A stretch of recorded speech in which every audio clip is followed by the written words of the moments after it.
if I saw you in heaven, I'll find my way, yeah, through night and day, 'cause I know I just can't stay here in heaven. Time can bring you down, time can bend your knees.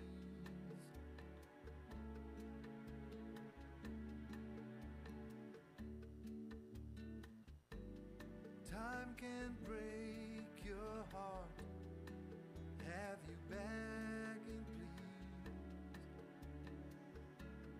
begging please.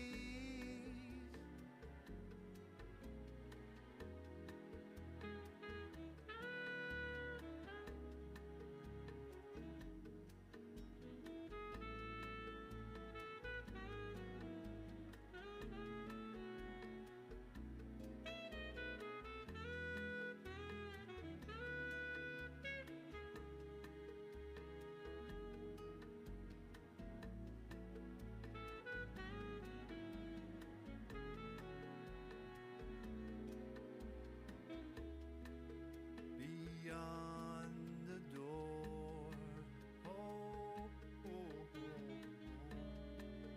there's peace, I'm sure, and I know there'll be no more tears in heaven. Oh, oh, oh, tears in heaven. Tears in heaven.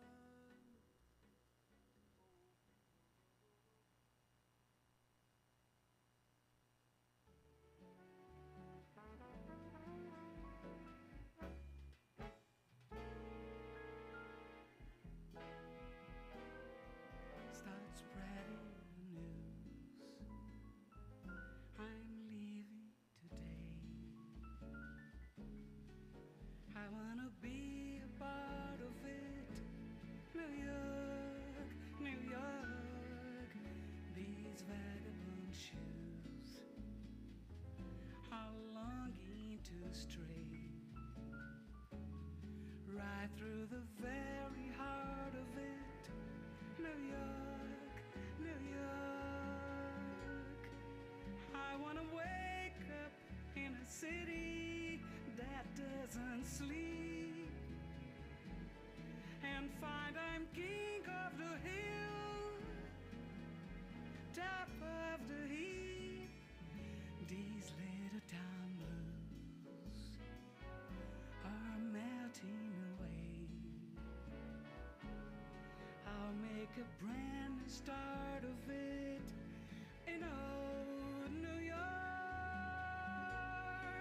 If I can make it there, I'll make it anywhere. It's up to you, New York, New York.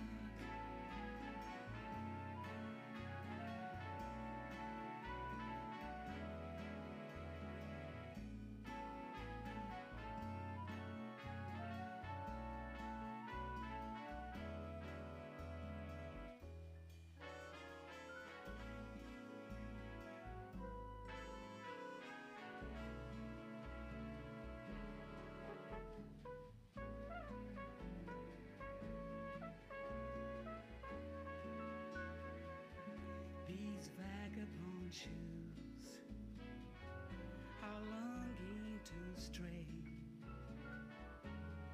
right through the very heart of it. New York, New York. I want to wake up in a city that never sleeps and find I'm a number one, top of the list, king of the hill. These little towns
seen that road before. It always leads me here. Lead me to your door. The wild and windy night that the rain washed away has left a pool of tears, crying for the day. Why leave me standing here? Let me know the way. Many times I've been alone, and many times I've cried. Anyway, you'll never know the many ways I've tried, but still they lead me back to the long and winding road. You left me standing here a long, long time ago. Don't leave me waiting here. Lead me to your door.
Dobar dan svima. Prvo, jeste li dobro? Ok, može pljesak za početak. Prvo moram reći na početku, velika mi je čast uopće da sam ovdje, da imam priliku odraditi ovaj intervju. Ovo će biti jedan multilingualni intervju, bit će malo in English, un po' di italiano, forse, i naravno malo i na hrvatskom, ali svakako za uvod moram reći da imamo čast popričati barem ovih kratkih pola sata sa velikom svjetskom zvijezdom. Naš naslov je danas Hrana je jezik koji svi pričamo, ona je u ovom jeziku fluentna. Naše je gore list, vlasnica EMI-a, nekoliko televizijskih emisija, nekoliko kuharica, restorani i zapravo prava globalna zvijezda. Lidia Bastianich, welcome. Thank you. Thank you, Antonija, i dobrodošli. Hvala, lijepo mi je da sam tu. I baš kad su me pozvali sam rekla da, jer ja dolazim u Istri, u Hrvatskoj 2-3 puta godišnje, a posebno u primaveru za šparuge. I kad su onda rekli da će biti ova konvencija, sad rekla, drago im govoriti sa this future, the women of Croatia, and what are you guys up to? So I am as interested in you as you are in me. Okay? So thank you. I hope we can manage to go through a few topics over this half an hour, but let's start with the start. When you close your eyes and think about your childhood, what would be the first aromas or maybe tastes that fall into your mind? I think, what really our senses, especially our olfactory, has a lot to do with the memory. And I guess my remembrance of recalling the flavors. The one flavor that I really, really love is rožmarin i krumpir u peć. Ono je jednostavno. Oh, we understand.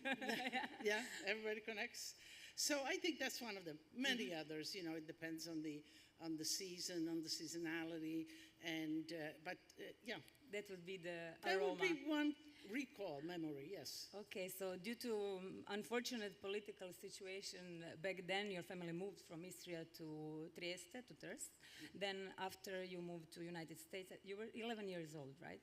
When you moved. I was 11 in 1958 when we ultimately, we left here in 1956. And the conditions, I was born in 47, so I was 9-10 years old. My childhood, my formative years, I passed in Istria. It was then nowhere's land between one and the other. But I think what really formulated me and my appreciation for food and my continuance is those formative years, which in the aftermath of war, I spent with my grandmother and grandfather in Bušoler. Bušoler is a little town outside of Pula. And since food was scarce, my mother was a teacher. My father had a little business he had 2 trucks. But then that was all taken away due to the regime and whatever. So life was quite different. But what really was important, I think, to me is that grandma, we had, like in a regular courtyard, all the animals. We had chickens, we had rabbits. I had goats. I used to milk the goats in the morning. You had pigs, the slaughter, make prosciutto, all of that, and collect the garden and the olives. So I was involved, not as much as a worker, but as a helper. But I think that, I collected so much because, we collect with our senses, the smells, the taste, what I saw. I was very impressed. And in 1956, at that time, you either escaped or you weren't allowed as a family. So we had family also in Trieste, in Italy, the border. And my parents decided, I guess, to move on, but they didn't tell us. But my mother, my brother, and I, we went to visit an aunt in Trieste. 2 weeks after, my father literally escaped the border, and he was shot at and whatever, and met us in Trieste. And that's when, Antonia, I realized, I says, we're not going back. I'm not going back to grandma. I'm not going back to that courtyard that I love so much. And I think that the recall, wanting to be there, took me on my path to cooking. Because I began cooking. I began cooking all the memories, the smells that I remember. And that brought me to grandma. And I'm sure that you know, sometimes you get a smell and it takes you to a place that maybe you even forgot about it. And I think my drive was just that. Coming that I from didn't there. want to let go of that part of my life which I love so much. But then, you know, I was challenged by the new happenings. When we came to Trieste, we ended up in a refugee camp. I spent 2 years in San Saba as a child, and now it's a museum in Trieste. And after that, the Caritas, Catholic Charities, took us to America. We were accepted, and that was in 1958. And we had nobody in America. It's not that we went to visit family or whatever. So it was a progressive life of really facing life and adversity and getting strong and resilient in a way. Yeah. resilient and things that matter. Of course, and this is exactly my next question, and you, in a way, started already the topic. You moved to the States, and you were 11, and then you opened first restaurant, you were 24, I think? Yes. So what happens in the meantime? Is it this preserving of memories actually what led you to making this kind of a career? Well, yes. As a young girl, I wanted to become American. Of course, it was Elvis Presley times, the rock and roll, and all of that. I wanted to be part of all of that.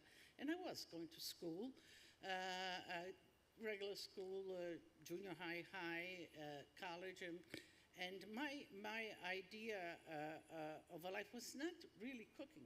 But inevitably, you know, we were immigrants. I had to help in a sense. I cooked at home because mother worked late, but I also worked part-time on weekends, you know, to make a little money to buy myself as a young lady what I needed.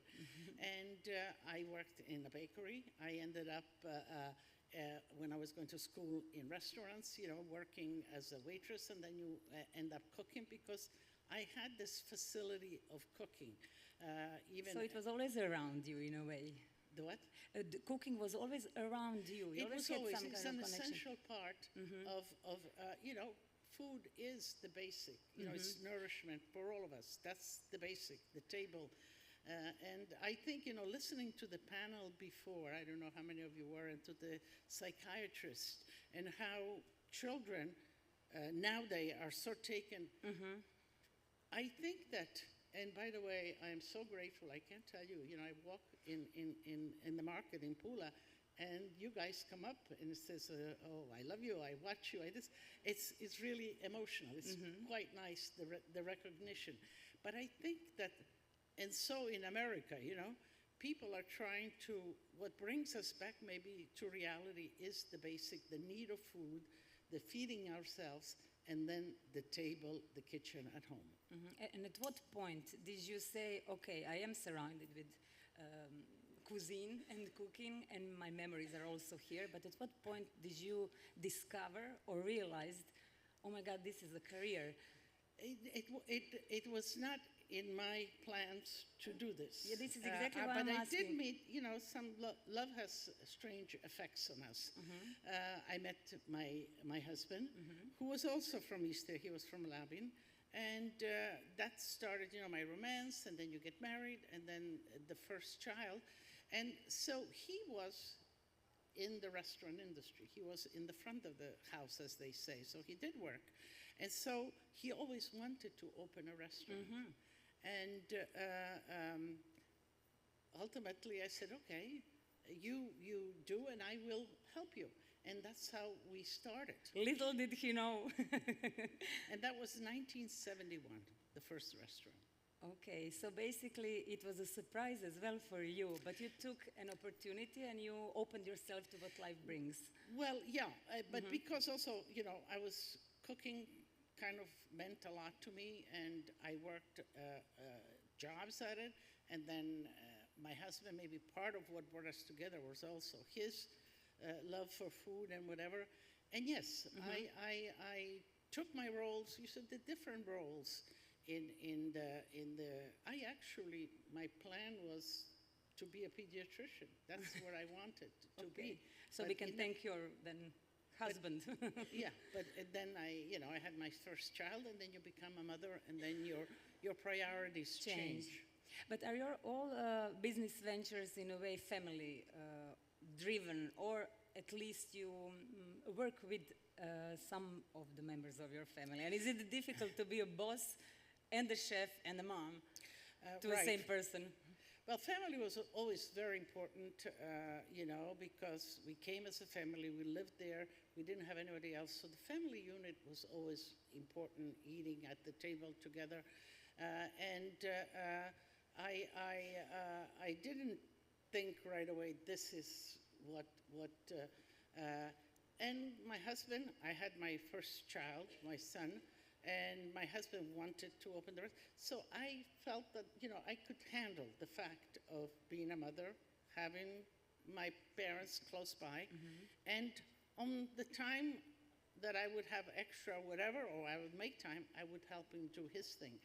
And what I found out is that when we opened our first restaurant, and it was an undertaking because we had invested all that we had, so it's a risk, being growing in business or it's a risk that you must take. But you must feel that you are prepared or prepare yourself for it. So in the little restaurant that we had, 9 tables, we hired a chef. And I realized that I had a lot to learn, and so I went in the kitchen and I stayed with the chef for about 10 years. Well, those first 10 years. By then, we were quite successful. I learned a lot. We opened a second restaurant, sold that, and in 1981, we opened Lidia, which I became the chef. By then, I felt... Now, Antonia, I think what's very important, and I think the women, and I, in retrospect, when I look, is that you need to keep on feeding yourself. First of all, you need to believe. You need to have a desire, and then you need to continuously teach yourself, feed, get information. And those 10 years, and in those 10 years, we also came back a lot to Italy, all over, to Istre, of course. I worked with chefs. I wanted to, because I left young, I needed to sort of refresh all of that. And when I opened the restaurant, I was young, and what my choice was, you see, you have to make a choice, I guess, in life. What is it? It was not about me. I didn't want to be the chef. Of course, everybody wants to be, but that was not my goal. My goal was, well, I was born here. I was adopted by America. These are my two countries, and I felt that I wanted to bring the two countries together. Yeah. And so food for me was the element, because my restaurant people followed. And when ultimately we opened 81 Lidia and I became the chef, then the press, of course, the marketing in the press, that's very important for all of you that are businesswomen, said, who is this young woman? She's in the kitchen. In the kitchen, usually at that time, the restaurants were all men-driven, mostly men-driven. And the press came in, and then started writing about it. And I think that I shared my story, my real story. This is It was genuine and authentic. This is who I am. This is the food that I grew up with. This is the food that, sort of is my heritage. Because, our identity is not just our name or who we are or whatever. It's also, the language that we speak, the food that we eat, where we live. All of that is part of who we are. So food is very much an identity. And I wanted to share with them my native identity with my adoptive. And I was accepted with open arms. And that's how it kind of went on.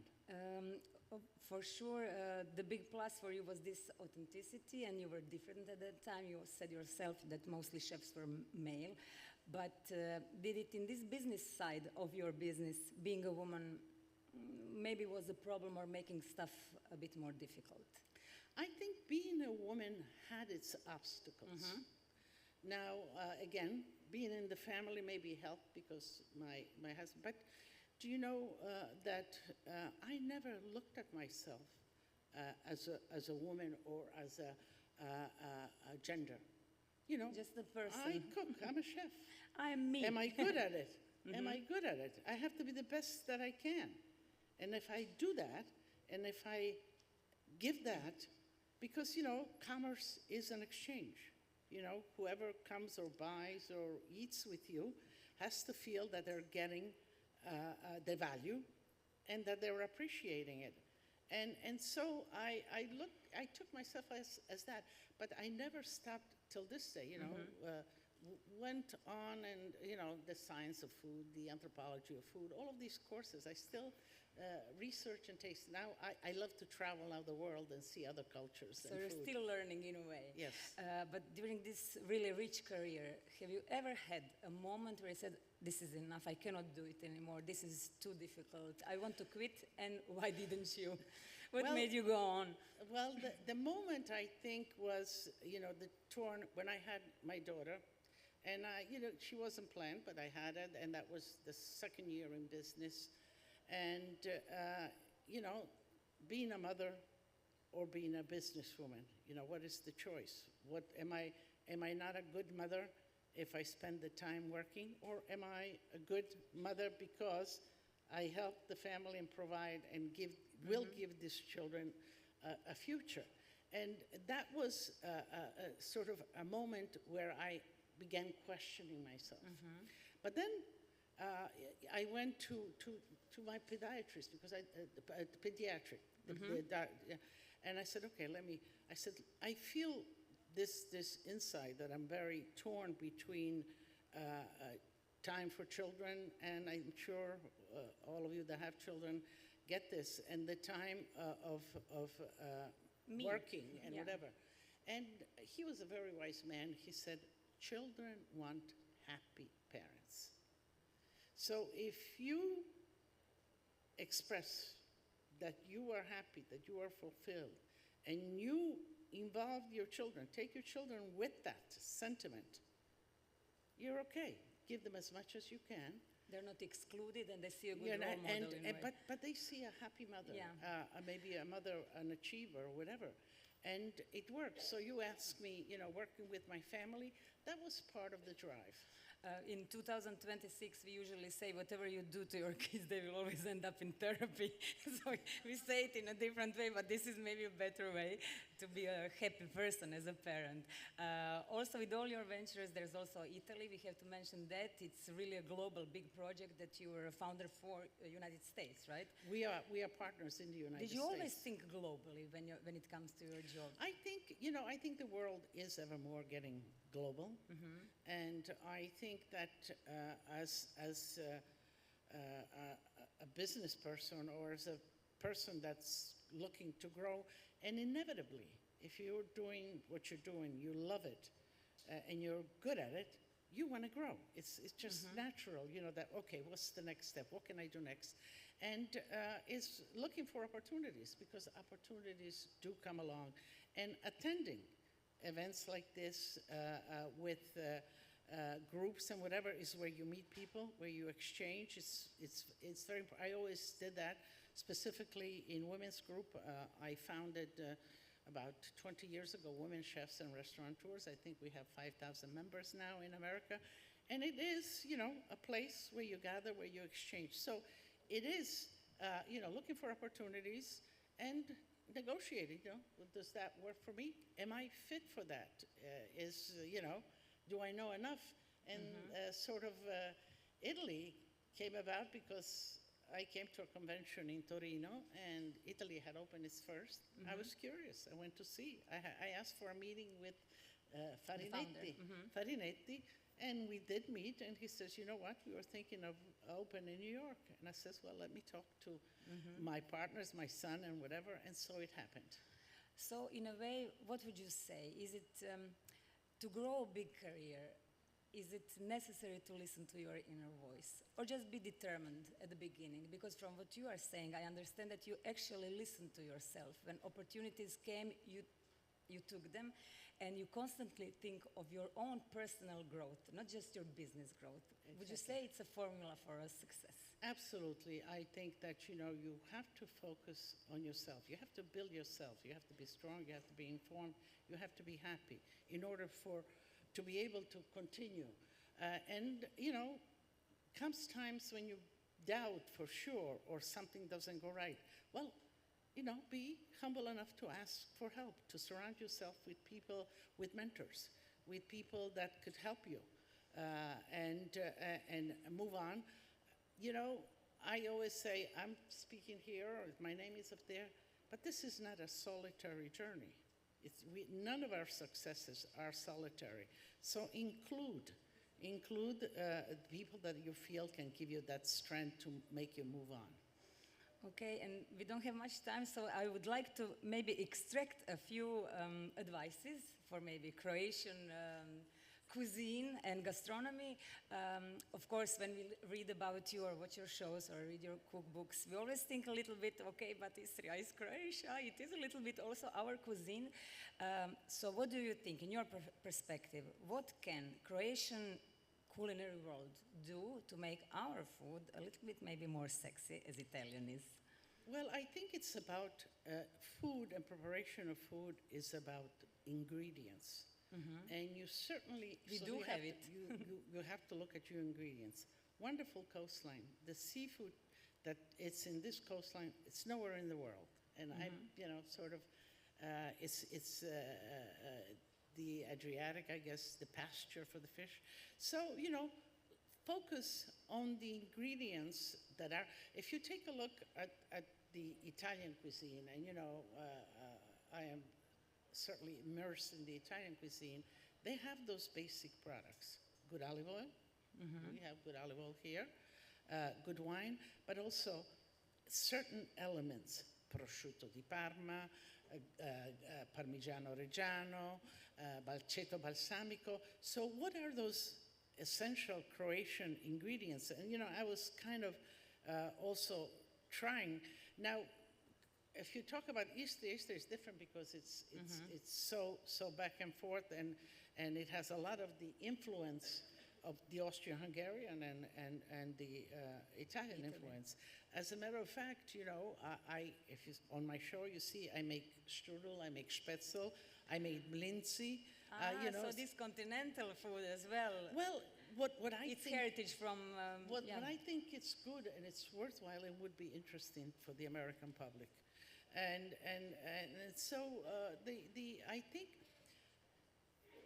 simplicity. You know, what I find a lot coming here a lot, that a lot of the restaurants, the chefs, you know, sort of compare to the rest of the world in the sense stars, Michelin, and whatever, and it takes you in another dimension.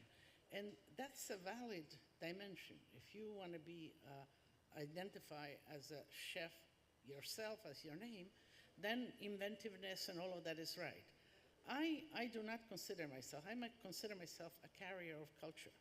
So it's not my cuisine, it's a cuisine I was born into and I transport it in a way. So I think that maybe what I like when I come to Croatia is to eat the traditional food, with the fuži or mlinci, or, you know, and I look for the dessert, those brodetto, polenta, and all. I look for those things. And I think that maybe there's a lot of validity in that, that if the restaurants and the trattorias or whatever would stick to that, what they cook home, what they eat home. So we have a lot. We have a lot to work on, but we have a lot to work with, which is good. Yeah, absolutely. But I think, you know, sometimes if, you know, the tourism and all of that, it's an energy that pushes you for just step a bit and don't be afraid to be simple and straightforward. Možemo govoriti malo hrvatski? Možemo na hrvatsko. Evo taman. Da li, se ne I don't express. Izražavam ili izraziti. Ne znam sve riječi, ali ću potražiti. Da, mi smo kad smo se dogovarali, da, ni engleski ni hrvatski, kad smo se dogovarali za intervju smo pričali baš malo ćemo engleski, možda malo hrvatski kako nam dođe, ali evo baš sad možda neka bude slatko za kraj. Ne bih htjela da neko baš samo me gleda i ne razume. Imam samo još jedno pitanje za kraj. Da možete samu sebe, onu djevojčicu iz Istre, danas odvesti na ručak ili na večeru, što biste jele i što biste joj rekli? Znaš, Antonija, ja neki put gledam na moju istoriju, da li biš promijenila nešto? Ipak ako je bilo dosta poslije rata i u logorima i kad smo došli u New Yorku, tamo nismo ni govorili jezik, ništa, bile su poteškoće, ali ja mislim da naučiti od poteškoćima, ono te napravi još jači i možda više razumiješ, više, you understand the sentiments of people. So, šta bi ja njoj rekla? Ja bi njoj rekla, nisi bila loša, ide dalje. Samo nastavi. Lidija, hvala vam puno. Bilo je stvarno užitak sjediti uopće u vašem društvu i toliko ste neku lijepu energiju imate i motivirate i stvarno ste istakli one stvari koje su zbilja važne i u poslu i zapravo i u životu. Ja ću samo našoj dragoj publici koju nadam se da je razumjela sve što sam ja pričala na engleskom, jer nije Lidija ovdje problem, ja sam. Hvala ako ste razumjeli. Samo da vam još kažem da će Lidija ovdje potpisivati svoju knjigu. Imate tu je već i na pultu, tako da evo prepustit ću vam je. Hvala vam još jednom, bili ste prekrasni. Hvala. I Thank you. nadam se da se vidimo opet nekad. Thank you, Antonija, hvala.